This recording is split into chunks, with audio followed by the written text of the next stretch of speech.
यह एक काल्पनिक कहानी है। इसमें दिखाई गई घटनाएं, पात्र और संवाद पूरी तरह से लेखक की कल्पना पर आधारित हैं। इसका कोई संबंध किसी वास्तविक व्यक्ति या घटना से नहीं है। जब आरव ने बिस्ट सम्राट को किसी की नियति बदलने और आकाश को चुनौती देने की बात करते सुना, तो उसे उस सूक्ष्म भंवर और उसके भीतर मौजूद उस छोटी लड़की का ख्याल आया। जैसे ही वह उनसे मदद मांगने ही वाला था, अचानक उसके मन में उस लड़की की आवाज गूंजी, मुझसे भीख मांगने की कोई जरूरत नहीं है, क्योंकि मैं भी असहाय हूं। उसका शरीर जीवन शक्ति से पूरी तरह खाली हो चुका है और उसके भीतर मृत्यु ऊर्जा प्रकट हो गई है। इसलिए सूक्ष्म भंवर और मेरे पास अभी जो क्षमता है, उससे उसे बचाना बिल्कुल असंभव है। क्या दिव्या के पास भी जीवन शक्ति नहीं बची थी? क्या तब तुम नीति को बदलकर उसे नहीं बचा पाई थीं? आरव ने अपने दिल में घबराहट के साथ पूछा। उसकी स्थिति अलग थी। वह केवल जीवन शक्ति खोने की कगार पर थी और उसके भीतर मृत्यु ऊर्जा नहीं थी। इसलिए मुझे उसे बचाने के लिए केवल इस दुनिया के नियमों के खिलाफ जाना पड़ा। दूसरी ओर, एक मृत व्यक्ति को पुनर्जीवित करने के लिए मुझे दैवमार्ग के सर्वोच्च नियमों के खिलाफ जाना होगा। यहाँ तक कि इस दुनिया का एक संतस्तर विशेषज्ञ भी दैवमार्ग के नियमों के विरुद्ध जाने में सक्षम नहीं है। क्या सूक्ष्म भंवर भी यह नहीं कर सकता? आरव की आवाज में पागलपन का एक अंश था। उसके दिल में सूक्ष्म भंवर सर्वशक्तिमान था, तो वह इसे करने में असमर्थ कैसे हो सकता था? यह उसकी क्षमता से बाहर कैसे हो सकता था? यह नहीं कर सकता, या मैं कहूं कि यह अभी नहीं कर सकता, जब तक कि तुम इस पर पूर्ण नियंत्रण न पा लो और इसकी यिन और यांग को पलटने की क्षमता का उपयोग न कर सको। हालांकि तुम अभी सूक्ष्म भंवर को चलाने में पूरी तरह असमर्थ हो। आरव तुरंत कमजोरी के साथ जमीन पर गिर पड़ा। यहाँ तक कि सूक्ष्म भंवर भी उसे बचाने में असमर्थ है। क्या माँ सच में ऐसे ही मर जाएंगी? जब उसने यह सोचा, तो उसके भीतर से संघार तलवार इंटेंट का एक भयंकर विस्फोट हुआ और फिर उसके शरीर से धीरे धीरे एक खून जैसी लाल चमक निकलने लगी। साथ ही आरव की आंखें गहरी लाल होने लगीं, जैसे कि वह कोई राक्षस बन गया हो। वह लाल चमक अपने साथ मारने की एक राक्षसी मंशा लेकर चारों ओर फैलने लगी। जहां से भी वह गुजरी, 6 मीटर चौड़ी और 100 मीटर लंबी विशाल खाइयां बन गईं। हालांकि वह लाल चमक हवा में बिखरी नहीं, बल्कि दूर अंतरिक्ष में लगातार गरजती रही। 8वां स्तर संघार इंटेंट। बिस्ट सम्राट की पलकें झपकीं। उन्होंने कल्पना भी नहीं की थी कि आरव की संघार तलवार इंटेंट इस क्षण 8वें स्तर पर पहुंच जाएगी, क्योंकि आरव के भीतर से जो लाल चमक निकल रही थी, वह संघार इंटेंट के भौतिक रूप लेने का प्रदर्शन था। दूसरे शब्दों में, आरव भविष्य में मारने के लिए शुद्ध संघार इंटेंट का उपयोग करने में सक्षम होगा। बेशक सबसे महत्वपूर्ण बात यह थी कि अब से आरव की तलवार इंटेंट हवा में बिखरे बिना भौतिक रूप ले सकती थी। सरल शब्दों में कहें तो, जब आरव अपनी तलवार इंटेंट से बढ़ी हुई तलवार की ऊर्जा का प्रहार करेगा, तो वह इंटेंट नष्ट नहीं होगी, भले ही उसका दुश्मन उस ऊर्जा को टुकड़ों में उड़ा दे। बेशक इसका अपवाद तब होगा जब उसके प्रतिद्वंद्वी की ताकत आरव से बहुत अधिक हो। 8वें स्तर से पहले सभी इंटेंट का उपयोग केवल विरोधियों को दबाने और रोकने के लिए किया जा सकता था, लेकिन एक बार जब इंटेंट 8वें स्तर को प्राप्त कर लेती है, तो उसकी शक्ति में गुणात्मक बदलाव आता है। संक्षेप में, आरव अब कुछ आत्मोन्नति स्तर के विशेषज्ञों को भी मार सकता था, क्योंकि 8वें स्तर की संघार तलवार इंटेंट आत्मोन्नति स्तर के विशेषज्ञों को दबा सकती है। यहाँ तक कि कुछ तीसरे या चौथे रैंक के आत्मोन्नति स्तर के विशेषज्ञ भी 8वें स्तर की तलवार इंटेंट, विशेष रूप से संघार तलवार इंटेंट से बेहद डरे हुए होंगे। आरव ठीक इसी समय सरिता ने आरव का हाथ पकड़ लिया और चिंता और व्याकुलता भरी आवाज में उसे धीरे से पुकारा। भले ही उसे नहीं पता था कि आरव के साथ वास्तव में क्या हुआ है, लेकिन आरव का रूप सच में चौंकाने वाला था, क्योंकि न केवल उसकी आंखें लाल थीं, बल्कि उसके बाल भी लाल रोशनी की एक परत से ढके हुए थे, और उसके चेहरे के हिंसक भाव ने उसे भी डरा दिया था। सरिता की आवाज सुनते ही आरव पर जैसे ठंडा पानी पड़ गया हो, और वह लाल चमक तुरंत ज्वार की तरह उसके शरीर में वापस सिमट गई और उसकी आंखों की स्पष्टता लौट आई। आरव दर्द भरे भाव के साथ सरिता के सामने घुटनों के बल गिर पड़ा, और उसकी आंखों से बहने वाले आंसू वास्तव में लाल रंग के अंशों से भरे थे। बिस्ट सम्राट ने उन पर एक नजर डाली और फिर वह वहां से गायब हो गए ताकि आरव और उसकी मां अकेले रह सकें। सरिता ने आरव का हाथ मजबूती से पकड़ा और कोमल स्वर में कहा, हर कोई मरता है, और मैं वास्तव में संतुष्ट हूं कि जाने से पहले मैं तुम्हें देख पाई। लेकिन मैं अभी भी तुम्हारे और त्रिशा के बारे में काफी चिंतित हूं, खासकर तुम्हारे बारे में। बचपन से ही तुम्हारा स्वभाव कभी न झुकने वाला और आवेगी रहा है, और एक बार जब तुम आवेग में काम करते हो तो तुम परिणामों की परवाह नहीं करते। मुझसे वादा करो कि मेरे जाने के बाद तुम मेरा बदला नहीं लोगे। त्रिशा को अपने साथ लेकर दक्षिणी क्षेत्र छोड़ दो, और जब तक तुम राजसिंहासन स्तर प्राप्त न कर लो तब तक कभी वापस मत आना, ठीक है? आरव ने दर्द के भाव के साथ अपना सिर हिलाया, फिर भी वह कुछ नहीं बोला जबकि उसकी आंखों से आंसू लगातार बह रहे थे। क्या तुम चाहते हो कि मैं पछतावे के साथ मरूं? सरिता थोड़ी गुस्से में थी। वह मौत से नहीं डरती थी, उसे डर था कि उसके मरने के बाद आरव कुछ तर्कहीन काम करेगा। भले ही आरव के पास बिस्ट सम्राट की सहायता थी, लेकिन पुष्प महल एक संप्रदाय था। यदि वे एक निश्चित कीमत चुकाने को तैयार हों, तो बिस्ट सम्राट की उपस्थिति में भी आरव को मारना उनके लिए असंभव नहीं होगा। आरव ने उसे गुस्सा होते देख जल्दी से कहा, नाराज मत होइए। मैं वादा करता हूं, मैं वादा करता हूं। सरिता ने संतुष्टि के साथ सिर हिलाया, और फिर उसने एक पल के लिए गहराई से सोचा और कहा, आरव, क्या तुम जानना चाहते हो कि तुम्हारे पिता कौन हैं? मेरे पिता? आरव ने अपना सिर हिलाया।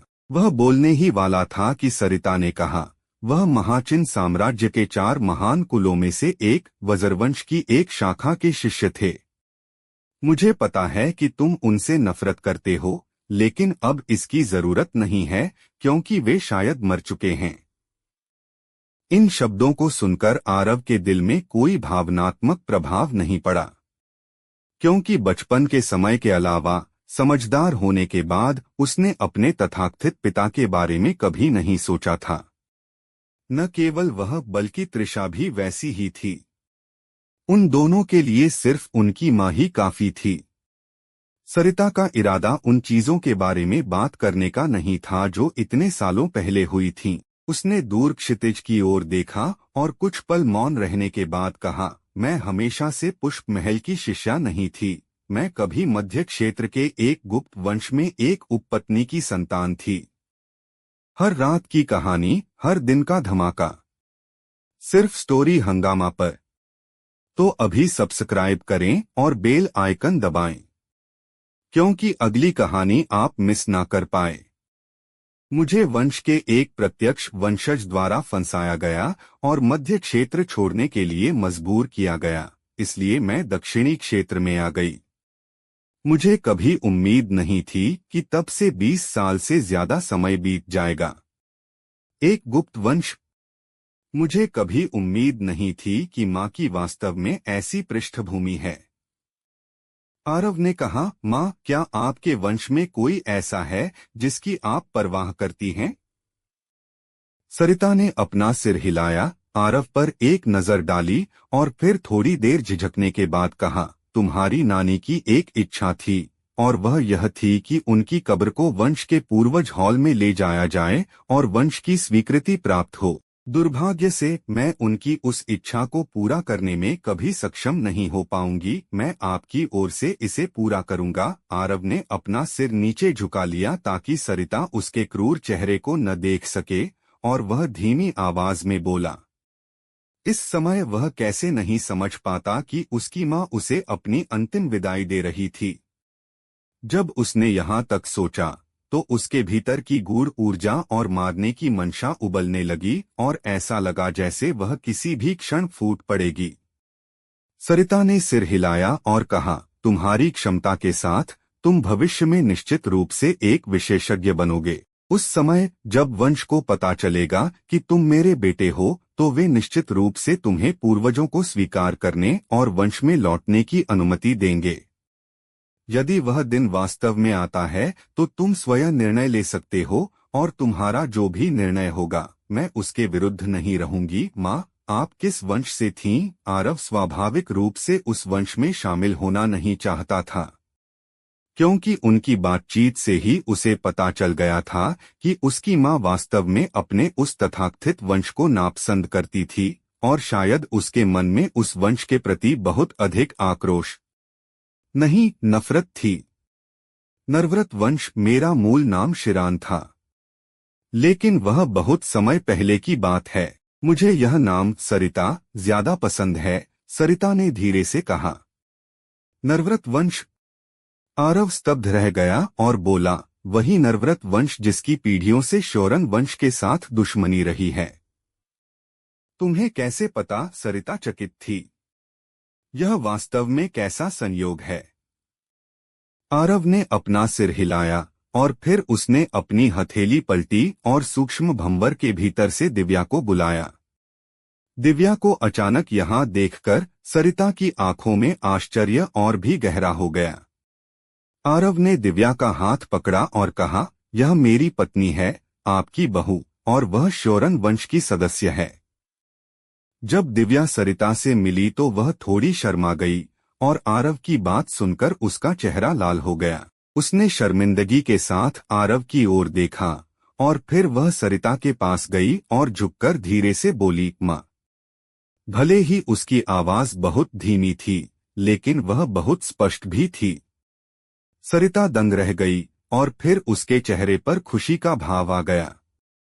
उसने दिव्या का हाथ पकड़कर कहा, कितनी खूबसूरत लड़की है।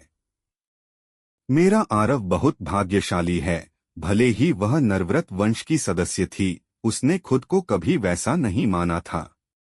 इसलिए उसे इस बात से कोई अरुचि या नाखुशी महसूस नहीं हुई कि दिव्या शौरन वंश से थी। उसे बस इतना पता था कि यह उसके बेटे की पत्नी है। जैसे कि उसे कुछ याद आया हो, सरिता ने आरव की ओर देखा और कहा, मैं अपनी बात वापस लेती हूँ। तुम्हें नरव्रत वंश में शामिल होने की जरूरत नहीं है और नरव्रत वंश और शौरन वंश के मामलों में मत पड़ना। बस त्रिशा का ख्याल रखना, परिवार बसाना और अच्छे से जीना। खुद को कभी किसी संघर्ष में मत फंसने देना, समझे? वह नहीं चाहती थी कि उसका बेटा भविष्य में नरव्रत वंश के लिए हत्या का हथियार बने। मैं समझ गया, आरव ने सिर हिलाया। सरिता ने इस बात पर ध्यान नहीं दिया था कि आरव ने अपनी मुट्ठियां इतनी जोर से भींच रखी थीं कि उसके नाखून उसकी हथेली में गहरे धंस गए थे। दिव्या ने आरव की ओर देखा और उसकी आंखों में दर्द की एक लहर दौड़ गई, क्योंकि उसकी हथेली पर आरव का खून लगा था और वह जानती थी कि आरव अभी अत्यधिक दर्द में है और बस खुद को जबरदस्ती नियंत्रित कर रहा है। दिव्या सरिता की ओर देखने के लिए मुड़ी और फिर अचानक उसका दिल सदमे से भर गया। इस समय सरिता का चेहरा असाधारण रूप से पीला पड़ गया था और उसमें खून का जरा सा भी निशान नहीं था। इसके अलावा उसकी भौहों के बीच काले रंग की ऊर्जा की एक भौतिक सी लकीर थी, जबकि उसकी नजर धीरे धीरे खाली होती जा रही थी। सरिता ने संतुष्टि के साथ सिर हिलाया और फिर उसने दिव्या की ओर देखा और फिर आरव की ओर। उसकी आंखों में अनिच्छा, पछतावा और बेचैनी जैसी कई भावनाएं थीं। उसने धीरे से अपना हाथ आरव के चेहरे की ओर बढ़ाया और हल्की आवाज में पुकारा, आरव, त्रिशा। हालांकि उसका हाथ आरव के चेहरे को छूने ही वाला था कि वह रुक गया और तुरंत जमीन की ओर गिर गया। आरव ने जल्दी से अपनी मां का हाथ पकड़ लिया और उसे अपने आंसू भरे चेहरे पर रख लिया। दिव्या कुछ बोलने ही वाली थी कि उसकी आंखें फटी की फटी रह गईं और फिर उसकी कृपाण झंकार के साथ जमीन पर गिर गई, क्योंकि सरिता की आंखों में अब कोई रंग नहीं बचा था और उसकी सांसें रुक चुकी थीं। दोस्तों, स्टोरी को लाइक, शेयर व सब्सक्राइब कर दिया करो जिससे मुझे मोटिवेशन मिलता है। आरव पागल नहीं हुआ, वह बस सरिता के सामने घुटनों के बल बैठ गया। जब से उसने तलवार संप्रदाय में कदम रखा था, उसने जितनी भी मेहनत की थी वह सब अपने परिवार को एक सुखी और बेहतर जीवन देने के लिए थी। हालांकि उसकी मां मर चुकी थी और वह भी उस नियम के कारण जो पुष्प महल की महल पूर्वज ने 10,000 साल पहले बनाया था। हाँ, कितना हास्यास्पद है। एक नियम जिसे 10,000 साल पहले मर चुके व्यक्ति ने बनाया था, उसकी वजह से मेरी मां की जान चली गई। कितना हास्यास्पद है। घृणा। उसके भीतर असीम घृणा उमड़ पड़ी। वह पुष्प महल के हर एक व्यक्ति से नफरत करता था और खुद की अक्षमता पर उससे भी अधिक नफरत करता था। पछतावा। उसे पछतावा था कि उस दिन अपनी मां द्वारा अपनी पहचान उजागर करने से पहले वह घर क्यों नहीं पहुंचा। अगर दुर्भाग्य से जीवन में अगर के लिए कोई जगह नहीं थी। दिव्या ने आरव का साथ दिया और वह भी सरिता के सामने घुटनों के बल बैठ गई। उसने कुछ नहीं कहा क्योंकि इस समय कुछ भी कहना बेकार था। वह बस आरव का साथ दे सकती थी और उसका दर्द बांट सकती थी। काफी समय बीतने के बाद आरव ने दिव्या को सहारा देकर उठाया और फिर सरिता के शव को सूक्ष्म भंवर के भीतर रख दिया। उसके बाद उसने कहा, दिव्या, मेरी छोटी बहन त्रिशा का ख्याल रखने में मेरी मदद करो। वह शाही राजधानी में तंत्र संघ में है, ठीक है? जब वह तुम्हारे साथ होगी तभी मैं वास्तव में निश्चिंत हो पाऊंगा। दिव्या एक पल के लिए चुप रही और फिर उसने कहा, सावधान रहना। वह जानती थी कि आरव उसे दूर भेज रहा है और वह यह भी जानती थी कि उसका इरादा क्या है। हालांकि उसने उसे मना नहीं किया क्योंकि आरव की नजरों ने उसे बता दिया था कि कोई भी उसके फैसले को नहीं बदल सकता, इसलिए वह केवल उसका समर्थन ही कर सकती थी। आरव के होठों के कोनों पर एक ठंडी मुस्कान उभरी और उसने कहा, चिंता मत करो, मैं जीवित और स्वस्थ रहूंगा। कम से कम मैं तब तक जीवित रहूंगा जब तक पुष्प महल पूरी तरह से नष्ट नहीं हो जाता। दिव्या आरव के पास गई और उसके होठों पर एक हल्का सा चुंबन दिया। फिर उसने धीरे से कहा, सावधान रहना। अगर तुम मर गए तो मैं निश्चित रूप से अकेले जीवित नहीं रहूंगी।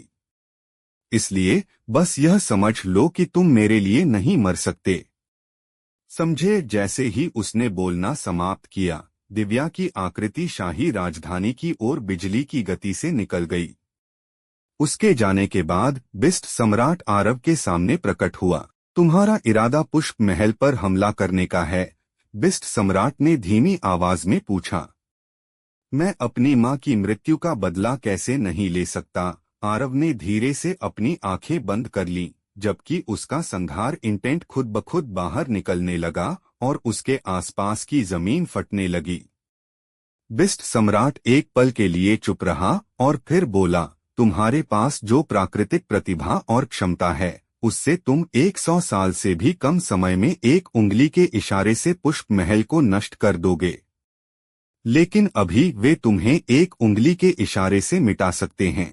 मैं ज्यादा से ज्यादा एक राज सिंहासन स्तर के विशेषज्ञ को रोकने में तुम्हारी मदद कर सकता हूं, तो तुम बाकी दो से कैसे निपटोगे?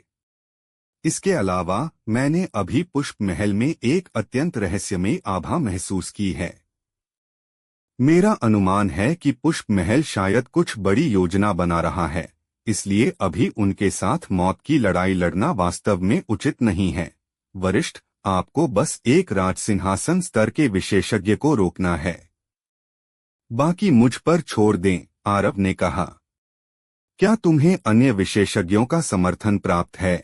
बिस्ट सम्राट ने जिज्ञासु नजरों से आरव की ओर देखा।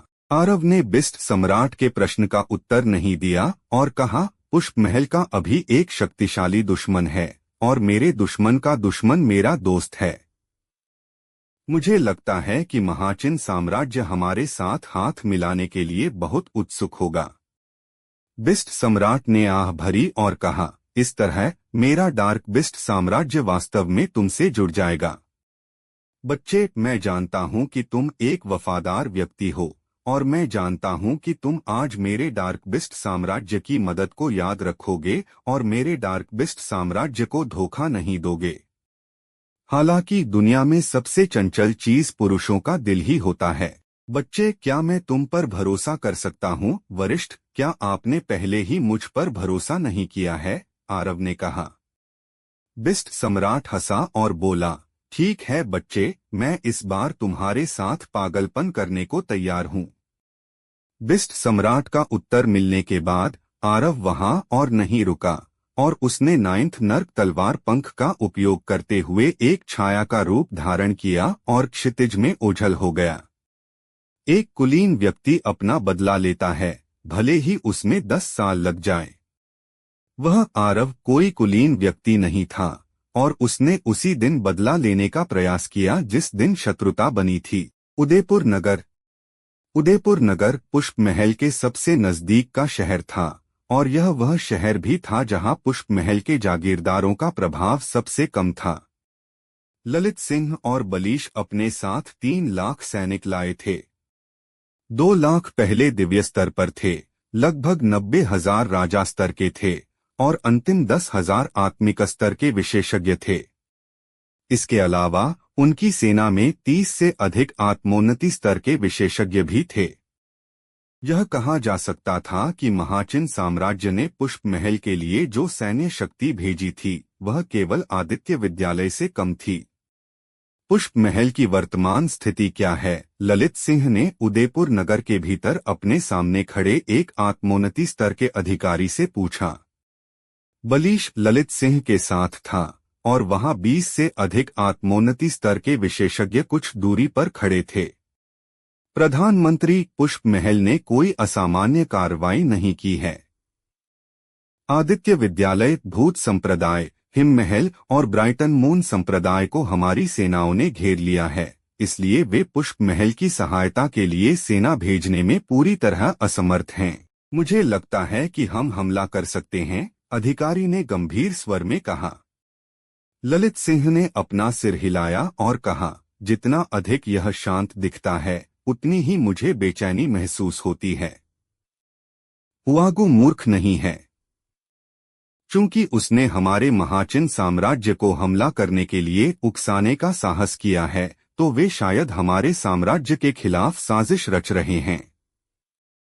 इसके अलावा वे चट्टान की तरह स्थिर दिख रहे हैं, तब भी जब मेरे साम्राज्य की सेना ने उनकी सीमाओं को घेर लिया है और पूरे पुष्प महल में अव्यवस्था का एक भी निशान नहीं दिख रहा है।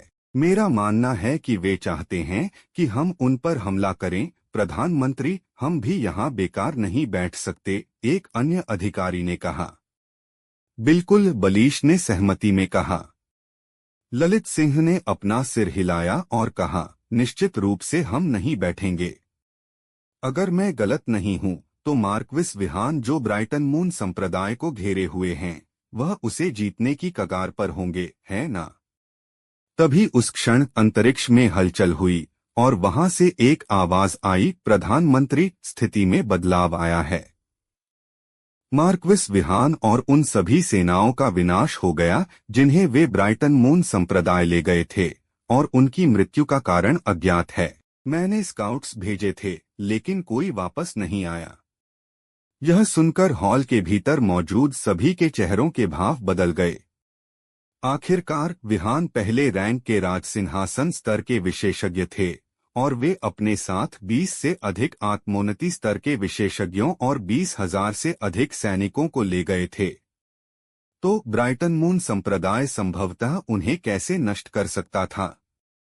इसके अलावा उनमें से एक भी बच निकलने में सक्षम नहीं हुआ था। आखिर ब्राइटन मून संप्रदाय के पास केवल एक ही राजसिंहासन स्तर का विशेषज्ञ और 10 से अधिक आत्मोन्नति स्तर के विशेषज्ञ थे। बूम! ठीक इसी समय बाहर से अचानक एक जोरदार धमाका हुआ। धमाके की गूंज के साथ ही ललित सिंह और बलीश दोनों अपनी जगह से गायब हो गए और उदयपुर नगर के ऊपर आसमान में प्रकट हुए। उनकी नजरों के सामने कुछ 100 किलोमीटर का क्षेत्र खंडहर में तब्दील हो चुका था। यह एक राज सिंहासन स्तर का विशेषज्ञ है। दोनों ने एक दूसरे की ओर देखा और दोनों की आंखों में एक गंभीर नजर थी, क्योंकि यह विशेषज्ञ उनकी दिव्य चेतना से बचने और बिना कोई आवाज किए उदयपुर नगर पहुंचने में सक्षम था। दूसरे शब्दों में, उस व्यक्ति की शक्ति निश्चित रूप से उनकी अपनी शक्ति से ऊपर थी। बूम! अचानक उनकी पुतलियां सिकुड़ गईं और फिर उनकी आकृतियां झिलमिलाईं और तुरंत उस स्थान से गायब हो गईं। उन दोनों के गायब होने के ठीक बाद 1 किलोमीटर से अधिक चौड़ी एक विशाल हथेली हवा में प्रकट हुई और उस स्थान पर वार किया जहां वे अभी रह रहे थे। वह स्थान गूंज उठा और टुकड़ों में फटकर एक गहरा काला और विशाल छेद बन गया। और कुछ ही पलों बाद दुनिया के नियमों की ऊर्जा द्वारा उसकी मरम्मत की गई। तुम दोनों मेरे हमले से बचने में सक्षम थे। मुझे कभी उम्मीद नहीं थी कि दक्षिणी क्षेत्र में ऐसे राजसिंहासन स्तर के विशेषज्ञ मौजूद होंगे। इस आवाज के साथ एक बूढ़ा आदमी जिसने कशीदाकारी वाला लबादा पहना था, बीच हवा में प्रकट हुआ और ललित सिंह और बलीश की नजरों से नजरें मिलाईं। वह कम से कम राजसिंहासन स्तर की चौथी रैंक पर है। ललित सिंह और बलीश के दिल कांप उठे जबकि उनके भाव गंभीर हो गए। तुम दक्षिणी क्षेत्र के साधक नहीं हो, ललित सिंह एक भारी आवाज में बोले, जबकि उनके हाथ में एक सफेद धर्मराज दंड दिखाई दिया। तुमने सही पहचाना। बूढ़ा आदमी ठंडी हंसी हंसा और बोला, मैं मध्य क्षेत्र के सर्वोच्च हन साम्राज्य का एक मानक बुजुर्ग हूँ और मेरा नाम सिचु है। सर्वोच्च हन साम्राज्य। ललित सिंह और बलीश के चेहरे के भाव बदल गए और फिर ललित सिंह ने भारी आवाज में कहा, मेरे महाचिन साम्राज्य और सर्वोच्च हन साम्राज्य के बीच अतीत में कोई संघर्ष या दुश्मनी नहीं रही है ना? तो तुम दक्षिणी क्षेत्र में क्यों आए हो और तुम पुष्प महल की सहायता क्यों कर रहे हो? इस समय उन दोनों को समझ में आ गया कि पुष्प महल और अन्य संप्रदायों को अपना आत्मविश्वास कहाँ से मिला था। पता चला कि यह मध्य क्षेत्र के इस असाधारण अधिपति की ओर से था। हालांकि ललित सिंह और बलीश यह नहीं समझ पा रहे थे कि सर्वोच्च हन साम्राज्य दक्षिणी क्षेत्र के संप्रदायों की सहायता करने क्यों आएगा। आखिरकार इन राजसिंहासन स्तर के विशेषज्ञों को क्षेत्रों के बीच की बाधा को पार करने की अनुमति देने के लिए बहुत बड़ी कीमत चुकानी पड़ती थी। अतीत में कोई संघर्ष नहीं था, लेकिन अब है। सिचु हंसा और बोला, मेरा मानना है कि तुम अभी भी इससे अवगत नहीं हो। तलवार संप्रदाय के अलावा दक्षिणी क्षेत्र की अन्य 5 महान शक्तियों ने मेरे सर्वोच्च हन साम्राज्य का पक्ष लिया है और मेरे सर्वोच्च हन साम्राज्य के जागीरदार बन गए हैं। इसलिए तुम्हारे महाचिन साम्राज्य द्वारा उन पर हमला करना मेरे सर्वोच्च हन साम्राज्य पर हमला करने के बराबर है। समझे? यह कैसे संभव हो सकता है? ललित सिंह के मन में अशांति की लहरें उठने लगीं। आदित्य विद्यालय और अन्य संप्रदाय सर्वोच्च हन साम्राज्य के जागीरदार बनने का विकल्प कैसे चुन सकते हैं? वे सभी और यहाँ तक कि मेरा महाचिन साम्राज्य भी मध्य क्षेत्र में कुछ भी नहीं है, लेकिन हर कोई दक्षिणी क्षेत्र में श्रेष्ठ होने का आदी है। तो उन्होंने दूसरों का सेवक बनना कैसे चुन लिया? इसके अलावा सर्वोच्च हन साम्राज्य का यह विशेषज्ञ वास्तव में दक्षिणी क्षेत्र में कैसे आया? वह क्षेत्रों के बीच की बाधा से बिल्कुल भी प्रभावित क्यों नहीं हुआ? यह संभव क्यों नहीं हो सकता? सिचु ठंडी हंसी हंसा और बोला, ठीक है, मुद्दे पर आते हैं। मैं यहाँ केवल तुम्हें यह बताने आया हूँ कि मेरे सर्वोच्च हन साम्राज्य के विशेषज्ञ और आत्मभक्त सेना जल्द ही दक्षिणी क्षेत्र में पहुंचेंगे। यदि तुम्हारा महाचिन साम्राज्य जीवित रहना चाहता है और अपना सिंहासन बनाए रखना चाहता है, तो तो आत्मसमर्पण कर दो, अन्यथा हे, तुम सब वास्तव में दक्षिणी क्षेत्र में कैसे आए? ललित सिंह ने धीमी आवाज में पूछा। यहाँ तक कि 7वें रैंक का राजसिंहासन स्तर का विशेषज्ञ भी क्षेत्रों के बीच की बाधा को पार नहीं कर सकता और अप्रभावित नहीं रह सकता। तुम अधिक से अधिक राजसिंहासन स्तर के 4थे रैंक पर हो, फिर भी न केवल तुम बाधा को पार करने में सक्षम हुए हो, बल्कि तुम इससे पूरी तरह अप्रभावित हो। क्या ऐसा हो सकता है कि बाधा बेकार हो गई है और महाद्वीप एक होने वाला है? क्या तुमने मृत्युलोक सम्राट तलवार के बारे में सुना है? सिचु ने कहा। ललित सिंह की पुतलियां सिकुड़ गईं और वह अनैच्छिक रूप से चिल्लाया, मृत्युलोक सम्राट तलवार को एक मालिक मिल गया है। यह कैसे संभव हो सकता है? इस महाद्वीप में अभी भी एक सच्चा मृत्युलोक सम्राट कैसे प्रकट हो सकता है? यह कैसे संभव हो सकता है? मृत्युलोक सम्राट तलवार के कई उपयोग थे और उनमें से एक इस गूढ़ महाद्वीप की सभी बाधाओं और सीलों की उपेक्षा करने की क्षमता थी। क्योंकि मृत्युलोक सम्राट तलवार एक प्राकृतिक दिव्य कलाकृति थी जो इस दुनिया के साथ ही पैदा हुई थी। दिव्य कलाकृतियों को प्राकृतिक और कृत्रिम दिव्य कलाकृतियों में विभाजित किया गया था। ललित सिंह और बलीश दोनों के पास जो खजाने थे वे दिव्य कलाकृतियां थीं, लेकिन वे कृत्रिम दिव्य कलाकृतियां थीं। दूसरी ओर मृत्युलोक सम्राट तलवार एक प्राकृतिक दिव्य कलाकृति थी और वह इस दुनिया के साथ पैदा हुई थी।